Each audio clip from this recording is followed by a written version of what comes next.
Good morning, everybody. Hey, welcome to Wednesday, the 13th of September. Hope your week is off to a great start.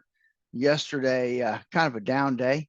We'll talk about that and more when Dave joins us here in just a few seconds. Hey, before we do that, though, because we got CPI coming out, some numbers that are going to be important for us today. Don't forget that in this volatile marketplace, there is something that you can take control of, and that is risk.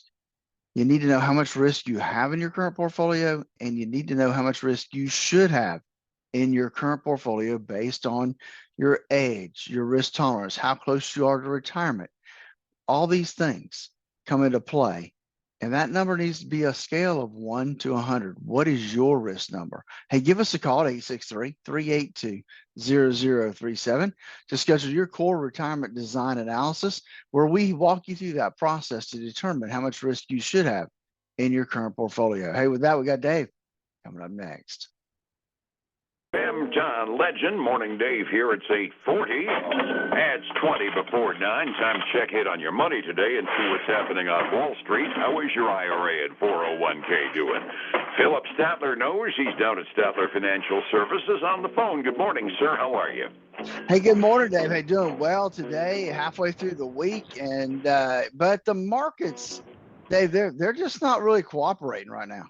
It's been kind of an off bunch here. Yesterday it was kind of a boring day in reality on the blue chips. Dow only lost 18 points. Standard & Poor's did leave about 0.5% on the table. They were down by 26. NASDAQ, on the other hand, another 1 full percent down 144 points. That isn't exactly what we had in mind. I'm betting that's nerves over interest rates, given the fact that that tends to be growth stocks, you think? I would think so. I mean, one of the headlines is that the tinge is coming off of tech stocks, and they're starting to fizzle.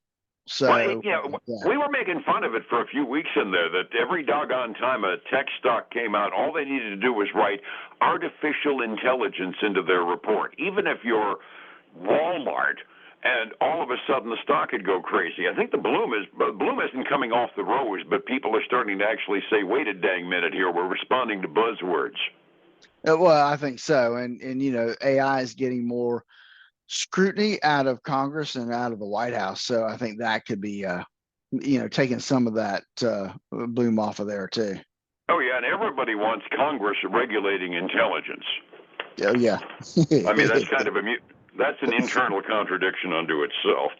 We start the morning out with the big government data dump. We get the CPI this week, Consumer Price Index. And, okay, year over year, the Consumer Price Index is leveling off a little bit. It's up a tinge, but 3.7%, and went up 0.6% last month, and that's the biggest increase in 14 months, but still we're staying under 4%.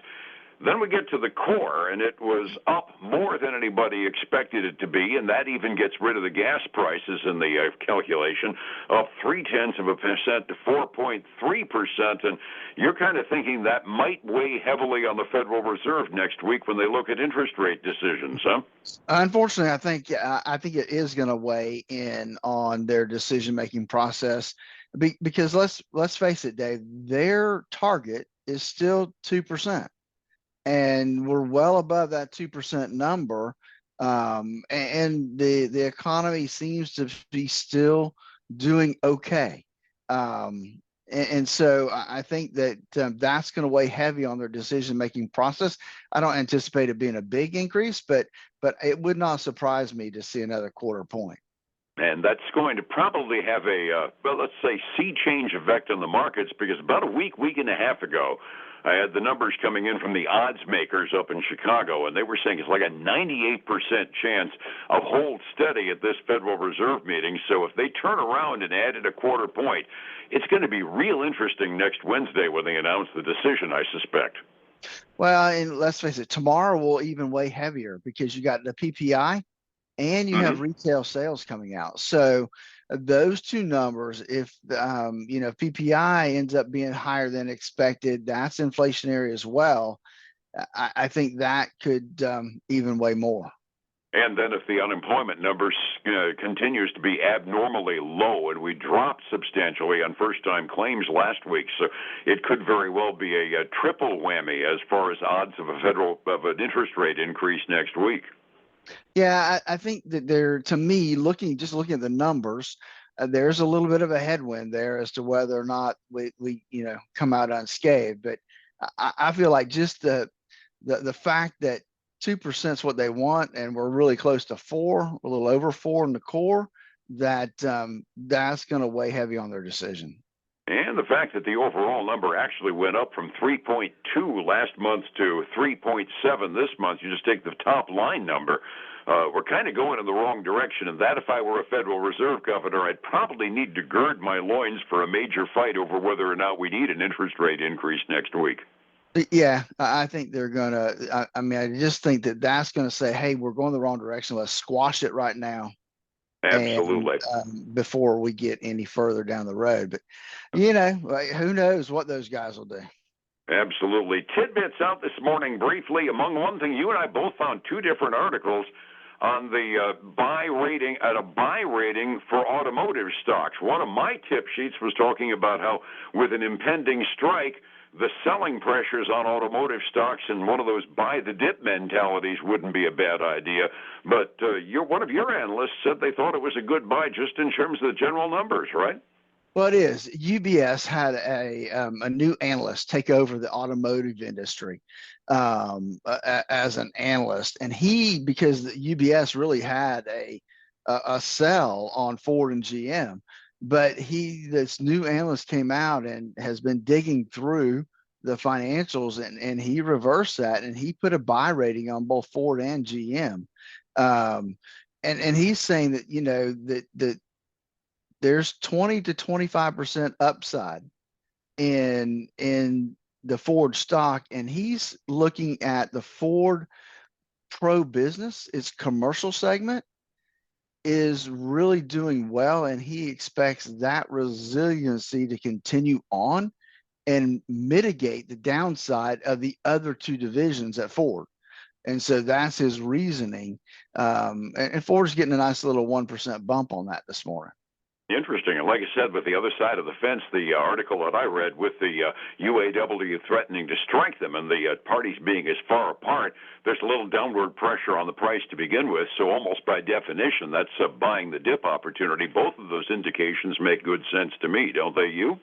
Yeah, absolutely. You're right. I'm sure that pending strike is definitely weighing on the stocks. Absolutely. Other tidbits, and we're going to get to the futures in a real quick number. We both found an article on the airlines. American Airlines and Spirit Airlines both cut their guidance that after a note that I found the other day that said they're all getting concerned about fuel prices. Their expensive operations is going up, and because they're already up in terms of ticket prices, there's kind of a top end of that as well. So we're getting kind of warnings on the airline industry this morning. We are. The airlines, American, they really adjusted their earnings down. They were forecasting like 95 cents a share. They've cut that to 20 to 30 cents a share to the third quarter. So that's a pretty drastic cut coming forward. And Spirit Airlines is kind of the same boat, but they were already losing money to begin with. But I did find it interesting that, the average ticket price is down 30% from this summertime. And they expect that to kind of continue as demand kind of wanes a little bit in this kind of, they call the shoulder season, right between summer and the holiday, Christmas, Thanksgiving time. Valid point. I ended up getting a halfway decent thing for a quick flight that I'm doing out of town over this now a couple of weeks from now. So yeah, that's it. But it's still a lot higher than it was 5 years ago, and a lot of that is the fuel prices. Once again, it was kind of an off day yesterday on Wall Street, 45 minutes before we open after we get that inflation figures. What are our futures looking like, Philip? When those numbers first came out, there was a pretty big drop, but it is actually flipping back to the The Dow actually is slightly positive at $5.50. Yeah, the S&P 500 is basically flat right now, and the Nasdaq 100 is down by $10. So, not, they're not bad considering with the numbers coming out. Silver's down about 0.8%. Gold is flat right now. Crude oil is up, Dave, 1/3%, $89.12 a barrel. Yuck. Yeah. Not My happy with that sentiment at all. exactly. Yeah, I got you. Overseas markets, I was fractionally off close in the Asian rim this morning across the board. Europe is off as well, again, just fractionally halfway through their trading day. Getting retirement together takes an expert pair of eyes. How do I get your eyes working on my retirement, Philip? Dave, that's exactly why we developed the core retirement design to help folks design that retirement they always dreamed of. Give us a call at 863-382-0037 to schedule your core retirement analysis. And then join us this weekend for the Statler Financial Radio Show, 6 a.m. and noon on Saturday, 10 a.m. Sunday morning on Highlands News Talk 730 and 95.3 FM. All righty, and back here again tomorrow morning, first thing to update what could happen tomorrow to your money. You have a good day, sir. I appreciate it. All right, man. Take care. Thank you. It's 105.7 Light FM and Statler Financial Services, Philip Statler. Hey, folks, again, I want to thank you for joining us today. Remember, risk is something that you can control. You just need to know how much it is and what it is. Give us a call at 863-382-0037. Have a great day. Talk to you again tomorrow. Bye now.